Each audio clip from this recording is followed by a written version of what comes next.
Magandang buhay! Ito ang Mobazilla, ang channel na gusto kang i-educate, ma-motivate at ma-inspire to move not just a million or a billion, but move a zillion steps sa journey mo sa pagyaman. Kung bago ka sa Mobazilla, welcome! Siguraduhin mag-subscribe rito at i-follow kami sa Facebook. Ang aklat na Art of War ni Sun Tzu ay mahigit 2,500 years old na, subalit na natili itong binibili at pinag-aaralan. Kasama ito sa mandatory reading sa mga military academies gaya ng West Point. Gayon din, ang mga matatagumpay na tao ay naglaan din ng panahon para pag-aralan at maintindihan ito. Bakit mo naman kailangang aralin ito kung wala ka namang balak na maging sundalo? Ano ba ang mayroon sa isang matandang aklat para pag-ukulan mo ng panahon? Talakayin natin ang mga nilalaman ng Arts of War. Alamin ang pakinabang nito sa inyong personal na buhay. Bago tayo magpatuloy, kailangan mong makita na ang lahat ay maaaring ihambing sa isang digmaan. Kahit na ang pagnanais na magkaroon ng mga magagandang pagbabago ay isang digmaan. Halimbawa, nais mong magkaroon ng mas mainam na exercise habits dahil sa naging resulta ng iyong huling check-up. Paano mo ito titignan bilang isang digmaan? Ang naising ito ay paglaban sa iyong unhealthy habits. Ito ay paglaban sa mga unhealthy diets. Ito ay paglaban sa comfort. Ito ay paglaban sa nakasanayan ng paggawi. Sa pamamagitan ng pagkakaroon ng pananaw na ang lahat ay digmaan, maaari mong mapakinabangan ang mga aral mula sa Art of War ni Sun Tzu. Ayon kay Sun Tzu, victorious warriors win first and then go to war, while defeated warriors go to war first and then seek to win. Ang lahat ng digmaan ay napanalunan na bago pa man ito magsimula. Ang mindset, belief at planning ay inihahanda bago pa man ang bakbakan. Sa ngayon, ano ang pinakamalaking challenge sa iyong buhay? Ano ang kinakailangan mong magawa pero nahihirapan kang simulan? Anong business idea ang kinakailangan mong ipatupad? Anong problema ang kinakailangan mong mahanapan ng solusyon? Tignan ang isang halimbawa. Hindi ka masaya sa relationship ninyong mag-asawa sa ngayon. Dumadalas na ang inyong pag-aaway. Alam mong apektado ang inyong mga anak. Papaano mo ngayon ito titignan bilang isang digmaan? Sino ang kaaway? Sino ang iyong kakampi? Ang iyong asawa at mga anak ay kasama sa iyong team. Kahit na nag-aaway kayo ng iyong asawa, kakampi mo pa rin siya.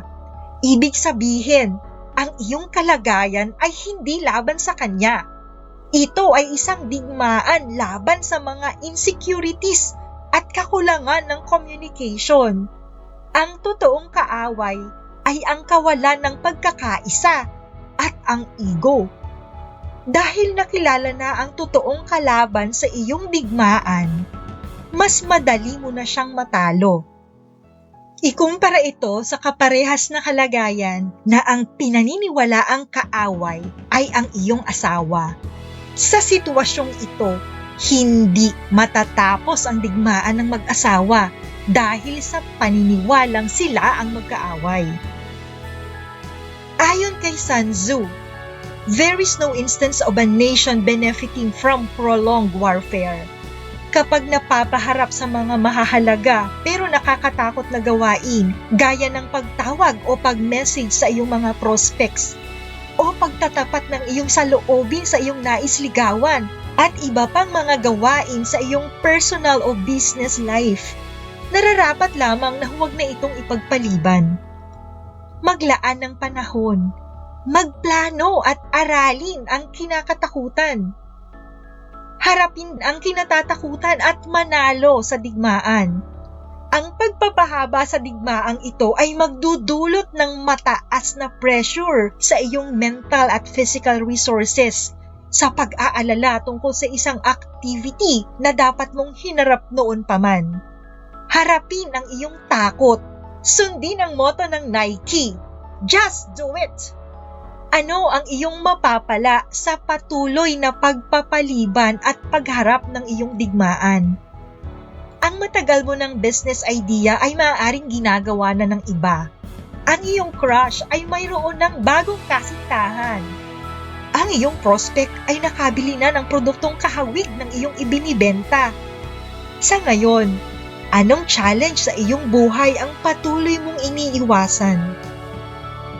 Ayon kay Sun Tzu, in battle, there are not more than two methods of attack, the direct and the indirect.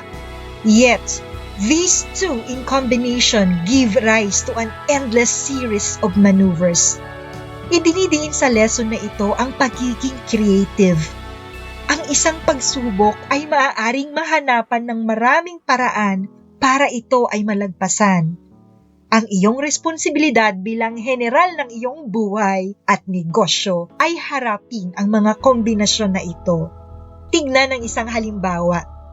Sa bioepic film ni Chris Gardner na In Pursuit of Happiness, makikita ang scene na hindi maayos ang kanyang pananamit para sa panel interview. Makikita na may pintura pa sa kanyang kamay at buhok. Hindi na siya nakapagbihis dahil kalalabas lang niya sa bilangguan kaugnay sa mga dinabayarang parking tickets. Kailangan niyang ma-impress ang kanyang panel para makapasok sa brokerage firm. Kung kayo ang nasa kanyang kalagayan, anong diskarte ang inyong gagawin? Gumamit si Chris Gardner ng direct attack. Sinabi niya ang totoong pangyayari. Napansin niya na bumaba ang interes sa kanya. Upang makabawi, sinabi niya sa kanyang panel na siya ay isang tipo ng taong pag natanong na hindi niya alam ang sagot, sasabihin niyang hindi niya alam. Subalit, alam niya ang paraan para mahanap ang tamang kasagutan at mahahanap niya ang kasagutan.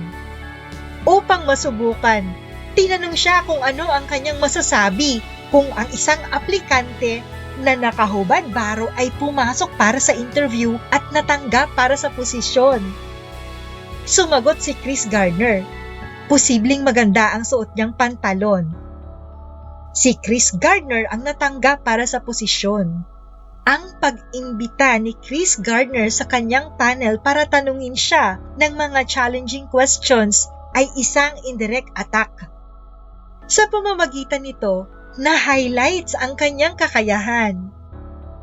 Sa history naman, ang mga bayani ay gumamit ng direct at indirect attack upang makamit ang kalayaan. Ang direct attack ay sa pamamagitan ng mga sagupaan gamit ang itak o baril. Ang indirect attack naman ay sa pamamagitan ng mga publications na pumupukaw sa damdamin ng mga tao. Sa ngayon, ano ang iyong naiisip na paraan para tumaas ang iyong sales? Papaano mo pabababain ang iyong blood sugar? Ano ang iyong strategy para sipagin ang iyong mga anak na mag-aral? Ayon kay Sun Tzu, defend the strong, attack the weak. Sa pagsunod sa concept na ito, kinakailangan ng self-inventory. Ano ang iyong mga strengths? Ano ang iyong mga weaknesses? Ang pakikipagdigma ay paraan para makakuha ng mas malawak na teritoryo. Mas malawak ba ang teritoryong nakukuha ng iyong strengths? Tignan ang ilang halimbawa. Si Lindsay Lohan ay isang sikat na aktres sa Hollywood. Pinupuri ang kanyang kahusayan, subalit mabilis na kumupas ang kanyang ningning. Mas namayani ang kanyang kahinaan.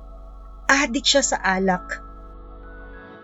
Upang lalong humusay, routine ni Kobe Bryant na magkaroon ng 1,000 shoots sa bawat araw ng kanyang practice. Hindi siya tumitigil hanggat hindi niya ito nagagawa. Nang nagsisimula, Ginagamit ni Jack Canfield ang kanyang mga weekend sa buong taon sa pag-attend sa mga seminars tungkol sa human empowerment. Isa siya ngayon sa mga top motivational speakers sa buong mundo. Sa katulad na paraan, nag-ukol din ng mahabang panahon sina Bill Gates at Paul Allen upang mapahusay ang kanilang computer programming skills. Dahil sa kanilang kahusayan, naitayo nila ang Microsoft upang ma-address naman ang kanyang kahinaan sa pakikitungo sa mga tao. Dumalo si Warren Buffett sa isang seminar ni Dale Carnegie, ang author ng How to Win Friends and Influence People. Naglalaan ka ba ng panahon, pera at lakas para mapagtibay at mapag-ingatan ang iyong mga strengths?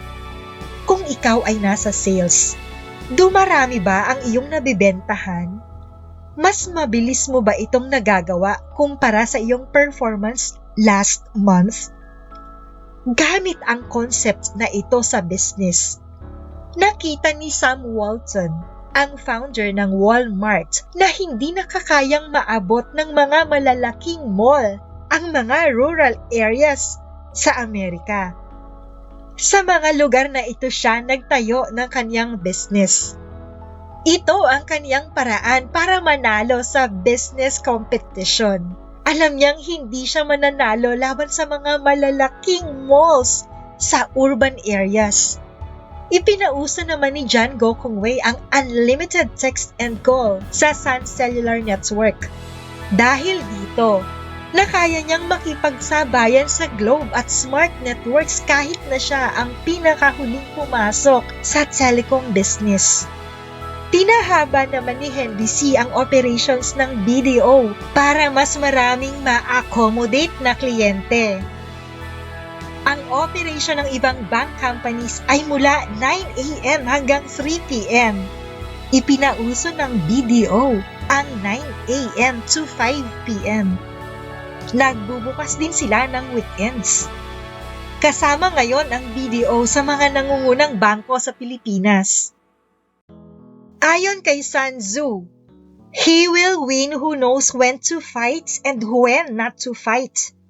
Makikilahok ka lang sa digmaan kung mayroon kang nakikitang malinaw na advantage. Kaugnay dito ang payo ni Sun Tzu na huwag ikalat ang mga sundalo. If he sends reinforcements everywhere, he will everywhere be weak. Nangangahulugan lamang ito na magkaroon ng focus.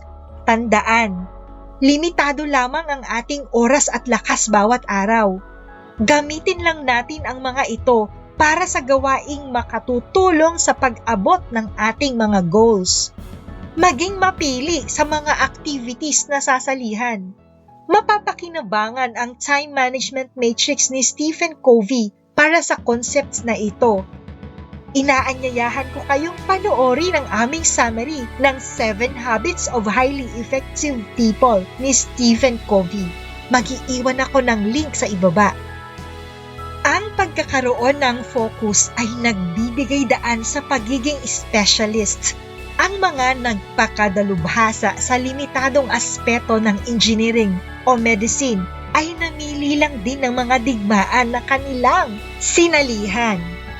Dahil mas nahasa sila sa napiling mga larangan, mas malayo ang kanilang nararating kumpara sa mga jack of all trades.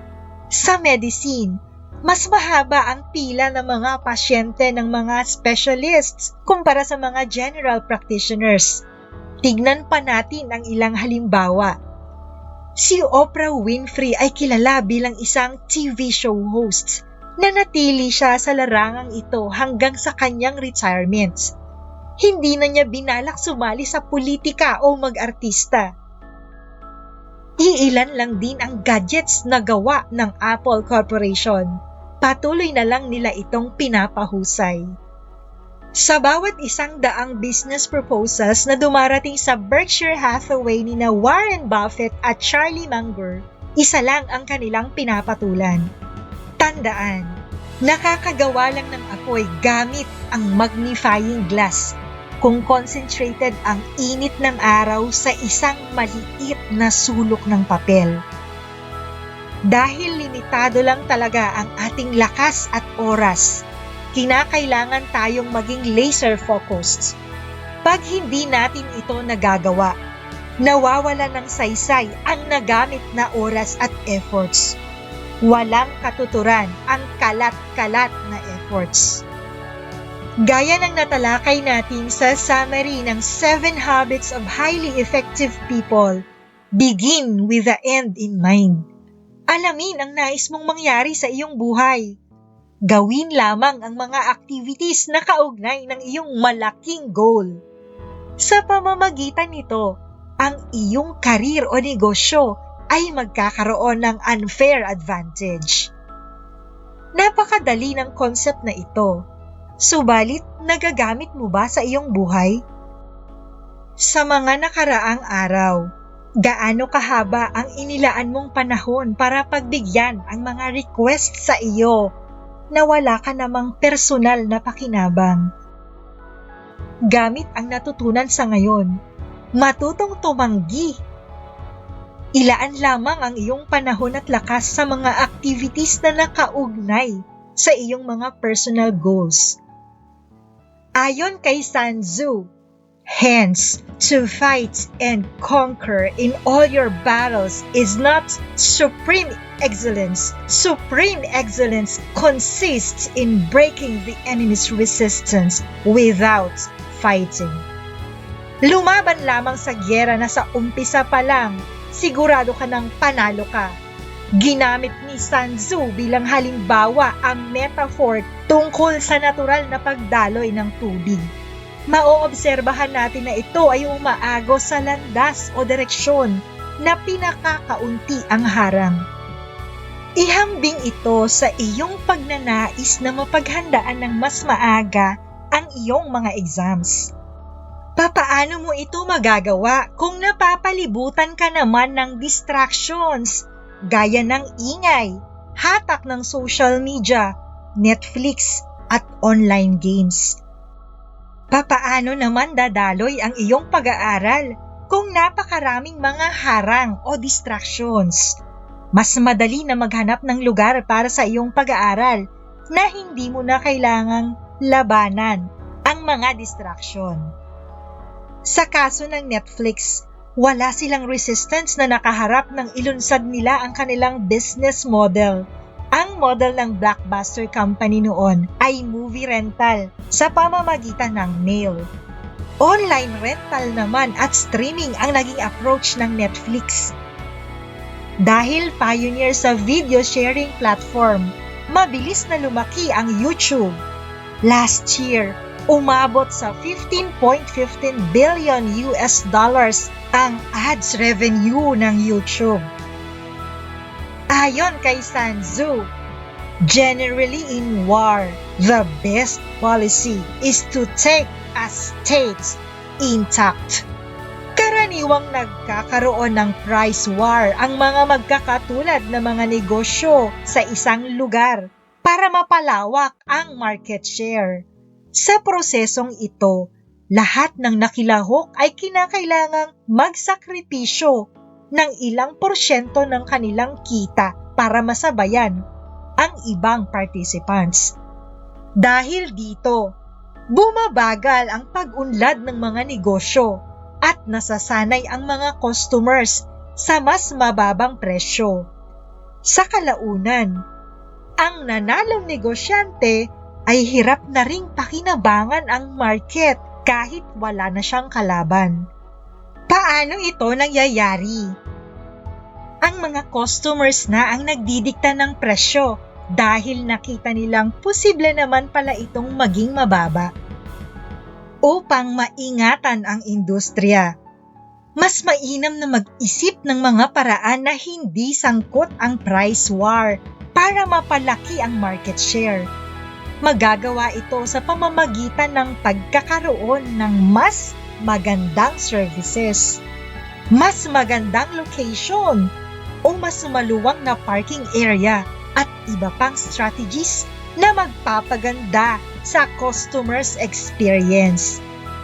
Pag-isipan kung papaano na kaya ng Starbucks na magkaroon ng malaking market share kahit na mas mataas ang presyo ng kanilang mga kape.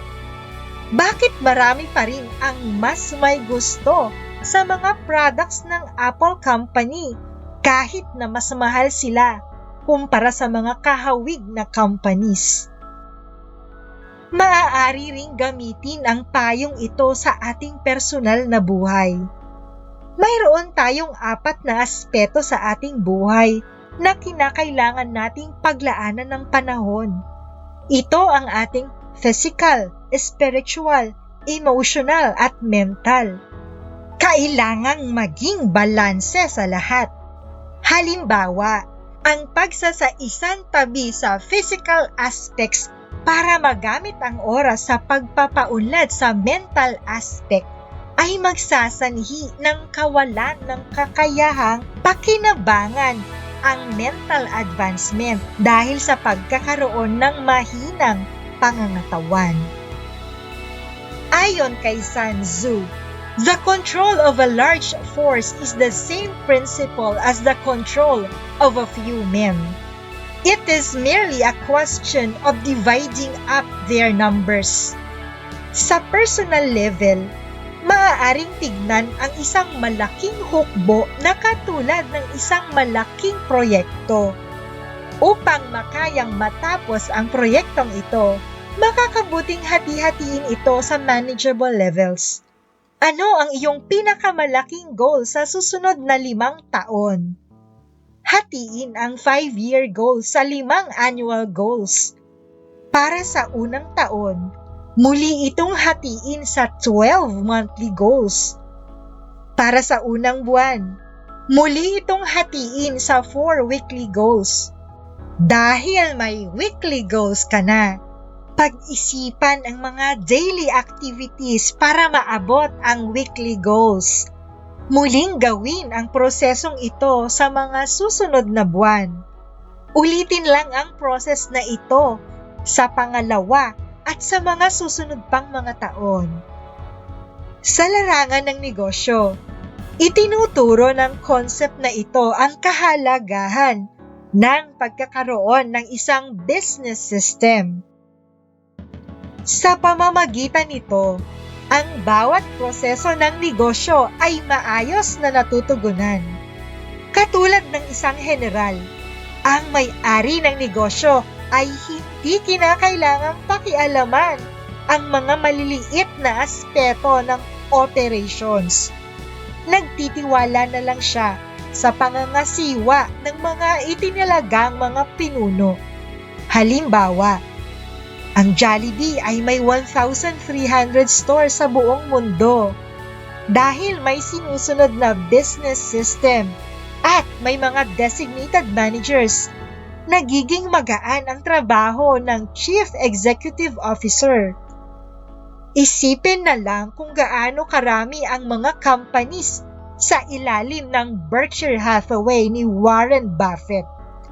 Sa pamamagitan ng concept na ito, nakakaya pa ring mapalago ni Warren ang business kahit na 89 years old na siya.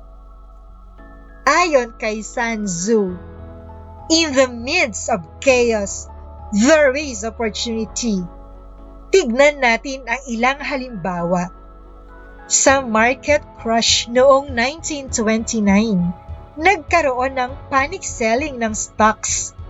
Nagbigay naman ito ng pagkakataon kay Jesse Livermore, isa sa mga greatest traders of all times, na kumita ng $1 million sa loob ng isang araw.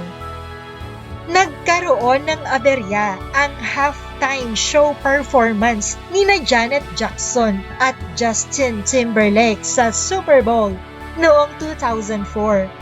Dahil hindi mahanap sa internet ang video ng incident na ito, nakita ng mga magkakaibigang sina Chad Hurley, Stephen Chen at Jawed Karim na walang existing video sharing website.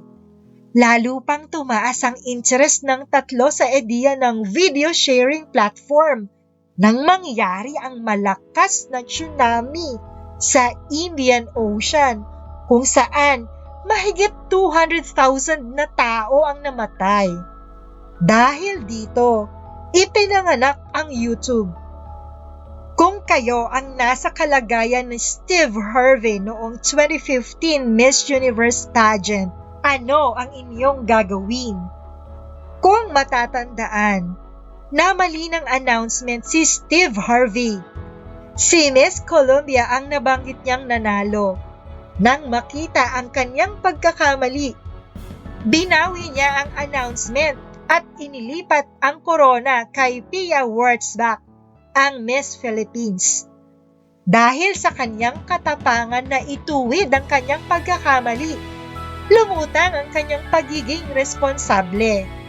Muli siyang napiling MC sa mga sumunod pang Miss Universe pageants. Bawat isa ay nakaranas na ng kaguluhan sa buhay. Kasama na rito ang malate sa iyong appointment, mag-cram sa mga school o office works, mabasa sa ulan, habulin ng aso at marami pang iba. Paano ngayon magagamit ang concept na ito ng Art of War? Makikinabang ka dahil sa mga aral na iyong makukuha. Dahil ayaw mo na uling mag-cram, natutunan mo nang gawin ng mas maaga ang iyong mga projects. Lagi ka na rin nagdadala ng payong sa panahon ng tag-ulan. Dahil sa nararanasang free trial ng retirement ngayong community quarantine, mas nakikita mo na ngayon ang kahalagahan ng paghahanda para sa iyong pagtanda, kung saan mas mahaba ang itatagal ng iyong no work no pay status. Ayon kay Sun Tzu, all warfare is based on deception. Makikita rin sa kalikasan ang prinsipal na ito. May mga hayop na binabago nila ang kanilang anyo para itaboy o hindi mapansin ng mga kalabang mga hayop. Araw-araw nagaganap ang panlilinlang. Maaaring ito ay ikakatuwa natin o maging dahilan ng malaking pagsisisi. Hindi ba't ang mga prank shows, mga suspense movies, o kahit mga love stories ay may kahalong panlilinlang? Ang surprise birthday party ay deception din. Inihalo ang deception para mapatingkad ang katuwaan. Ang modus operandi naman ng mga budol-budol at iba pang scams ay panlilinlang upang ikaw ay nakawan ng walang kahirap-hirap. Papaano nila ito nagagawa? Pwede silang magkunwaring isang malaki at may maunlad na negosyo. Manghihikayat sila ng mga investors para sa expansion ng kanilang negosyo sa pamamagitan ng pagbibigay ng malaking halaga. Kapalit nito ang malaking return on investment. Pagkaraan, itatakbo na ng mga scammers ang pera ng kanilang biktima. Maliban sa mga scams, ginagamit din ang deception para mapaganda ang image ni Numan. Ginagamit ng ilang politicians ang concept na ito sa pamamagitan ng social media. Ito ang dahilan kung bakit nagkalat ang fake news. Sa mga legal namang negosyo, ginagamit ang principle na ito sa pamamagitan ng mga advertisements, promos, discounts, o mababang interest rates para makumbinsi kang gastusin ang iyong pera para sa kanilang mga ibinibenta. Itinuturo nito na maging mapanuri. Madaling malinlang lalo na kung nasagi ang ating soft spot sa negosyo o anumang investments na papasukin. Kinakailangang magsagawa ng due diligence. Sa pamimili ng kapartner sa buhay, pag-isipang mabuti kung sino ang nais mong makasama sa habang buhay. Sabi nga ni Sun Tzu, "Now, the general who wins a battle makes many calculations in his temple before the battle is fought." sa shopping o investments. Huwag maging padalos-dalos. Napakarami pang mga aral mula sa Arts of War ni Sun Tzu na maaaring magamit sa ating negosyo at pang-araw-araw na buhay. Hindi makakayang talakayin lahat sa loob lang ng ilang minuto. Hinihikayat namin kayo na magsagawa ng personal na pag-aaral sa aklat na ito upang mas maging mahusay na general ng iyong buhay. Kung napanood mo ang videong ito hanggang sa puntong ito, binabati ka namin. Salamat sa inyong oras. Ito ang Mobazilla. Hanggang sa muli!